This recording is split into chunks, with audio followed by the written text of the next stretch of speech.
Sean todos bienvenidos a una nueva palabra de consuelo, la cual se encuentra en Hebreos capítulo 11, versículo 28, donde la palabra del Señor dice: por la fe celebró la Pascua y la aspersión de la sangre, para que el que destruía a los primogénitos no los tocase a ellos. La Biblia nos dice que el ángel de Jehová se paseó no solo por las calles de los barrios egipcios, sino también por la de los hebreos, pues todos pecaron contra Dios y contra todos Dios está airado. Su ira busca al pecador para destruirlo por violar sus santas leyes. La palabra nos dice: temed más bien a aquel que puede destruir el alma y el cuerpo en el infierno. Mateo 10:28, y este es Dios. Algunos cristianos se resisten a creer en la doctrina de un Dios airado contra el pecador, pues abusando de algunos textos donde no se habla, donde más bien se nos habla de su misericordia, entonces ellos tratan de suprimir por completo esta fundamental doctrina de las Sagradas Escrituras. Pero así como no podemos curar un cáncer con pañitos de agua tibia, ni cubrir el sol con nuestras manos, tampoco se puede ocultar esta doctrina esencial de la palabra de Dios.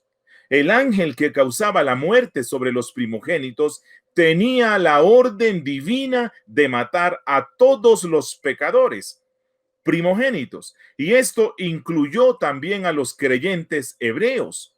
Solo que cuando su espada mortífera se preparaba para herir al primogénito de la casa de un hebreo, la señal de la sangre puesta en la puerta le indicaba que ellos habían acudido al sacrificio sustitutivo del Cordero Pascual, de manera que ahora ellos estaban libres de toda culpa y el castigo ya había sido ejecutado sobre otro. Aunque en esta escena podemos ver la terrible e indignada ira de Dios, también es notoria su gracia.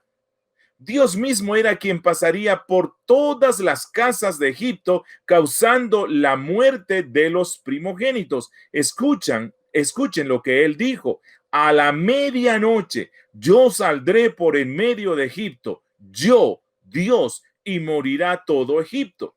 Pero el mismo que castiga, él dispuso un medio de gracia por el cual muchos serían librados de la muerte.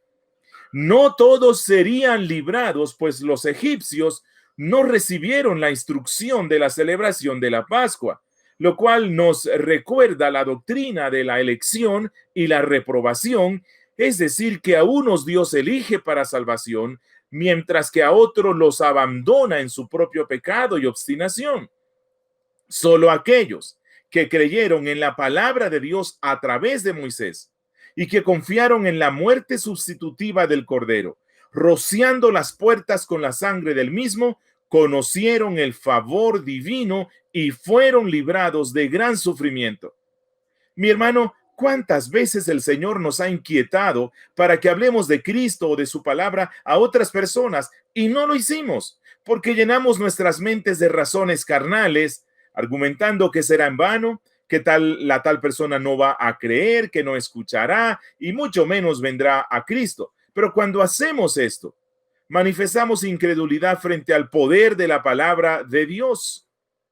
Si vamos a hablar nuestras propias palabras o nuestros propios argumentos, si vamos a ir con nuestras propias armas, entonces tenemos razón para pensar que nadie será convencido por ello. Pero si vamos armados con las armas de Dios, con su palabra, ella será poderosa para convencer al más incrédulo corazón. Hermano, que este ejemplo de la celebración de la Pascua, que no parecía ser algo que le iba a causar daño a los egipcios y que iba a causar la liberación del pueblo de Israel, nos lleve a creer que la fe perseverante no solamente nos conduce a la salvación, a librarnos del infierno, a asegurarnos el cielo, sino que también nos empuje a ser osados en el evangelismo. No todos creerán al evangelio, pero la forma escogida por Dios para que muchos crean y sean salvos es escuchándolo. Nosotros hemos sido enviados a un pueblo duro de cerviz, pero no tengamos temor. Anunciemos la palabra que Dios da y que Él va a producir fe en los que ha escogido para salvación. Hermano, amigo, ¿en qué has depositado tu fe? Moisés en un principio creyó que con su fuerza podía conseguir algo, pero el resultado fue nefasto. No obstante, estando Moisés lleno de la gracia del Señor, por la fe pudo comprender que lo más importante en esta vida no era obtener la liberación física, sino la espiritual, pues la condición de todo ser humano es deplorable a causa del pecado que le gobierna. Moisés pudo depositar su fe en el único y verdadero sacrificio pascual que tiene el poder para limpiar los pecados y reconciliarnos con Dios. Si hay una sola cosa que la fe debe perseguir por encima de todo, es la reconciliación con Dios. Y esto solo se obtiene a través de la muerte de Cristo. El autor de la carta a los Hebreos no se opone a que tengamos fe en que Dios nos dará algunas cosas materiales que necesitamos, o que esperemos de Él la sanidad física, o que nos bendiga económicamente. Pero algo que sí quiere resaltar es que las cosas que por encima de todo persigue la verdadera fe son de carácter espiritual y eterno. Amigo, ¿has buscado a Cristo como el único medio de salvación, o estás confiando en tus buenas obras o en el mejoramiento de tu conducta? Y deseo hacer una aclaración para los cristianos con el tema de la sangre de Cristo.